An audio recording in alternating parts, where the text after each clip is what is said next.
Cara Martin is the author of a brand new book about Christian faith and work. It's called Workship. So Cara, the obvious question is, what is Workship? I actually did make up the word, but the reason I did it was because I wanted to combine two things we actually think of usually as separate things, so work and worship. And by putting them together, I wanted people to start to think about, well, what's the integration there? How does it work? And we know that Romans 12, 1-2 says we should sacrifice our whole selves, which I take means work as well, to Him as an act of worship. And in Colossians 3:23 it says that we should work as if we were working for the Lord. So I think there's a lot of biblical emphasis on actually using our work as an act of worship. But I think the big danger for Australian Christians in particular is that we might actually start worshipping work itself. So we worship God in the workplace. How? Give us some examples of what it looks like. Sure. I think it looks differently. Like there's actually lots of opportunities there, and different people will resonate with different things. But one thing I think we need is a biblical narrative or a theological view of our work. So, for example, I have a photographer, and she sees that her way of worshipping God is to actually capture the unnecessary beauty in creation. That's her way of, I guess, seeing her work through God's eyes. And in another extreme, there's an insurance assessor I know, and he thinks that he's actually in the job of redemption. And seeing his work through that lens actually opens up a whole load of opportunities for him to see his work as part of what God is doing in the world. But as well as that sort of biblical narrative, I think we also need to practice some spiritual disciplines for the workplace. So prayer is one thing I think that we typically have a good mind to do, but we don't necessarily really do it thoroughly in the workplace. So we might pray urgently when we have a problem, but do we actually pray proactively about how God can use us in the workplace, about the people we work with?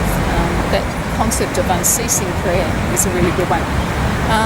And the third thing will be with some of those challenges, the challenges to our faith, the ethical dilemmas, those things that do come up from time to time.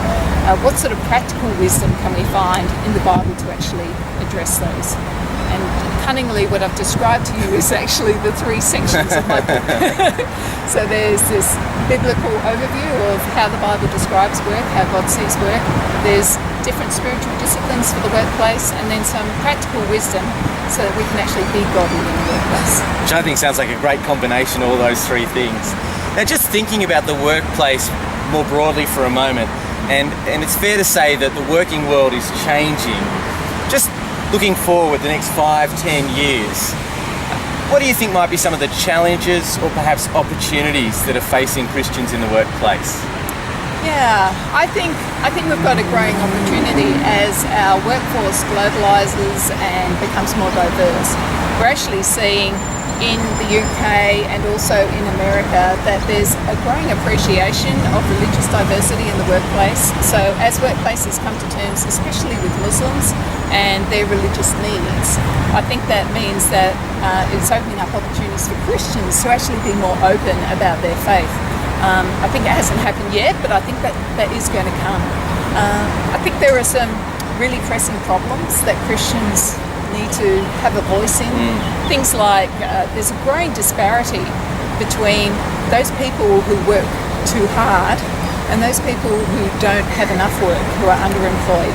And there's a growing gulf between those groups, and I think that's a really big challenge for Christian businesses and Christian leaders to think about what do we do about that big gap. I think also there are opportunities, there are Christian concepts of flourishing and well-being and servant leadership, and even the concept of work and rest, where Christians have something really significant to say, and we have an opportunity to actually present that. And I think those things are going to become bigger issues in the workplace, especially the idea of purpose and meaning in work. I think people are increasingly wanting some ways of thinking about that, which maybe the Christian narrative can help with. But I think the most important thing in facing all these challenges and making good use of those opportunities is that Christians need to be much better equipped. Workplace Christians need to be equipped to go into that mission field, and that's volunteer operation. Thanks, Cara. That's excellent. Lots of food for thought there. Can I commend Cara's new book to you? Very exciting, a book about faith and work, and written from an Australian author. You can find out more details, search online for it, or we've got details on our website too.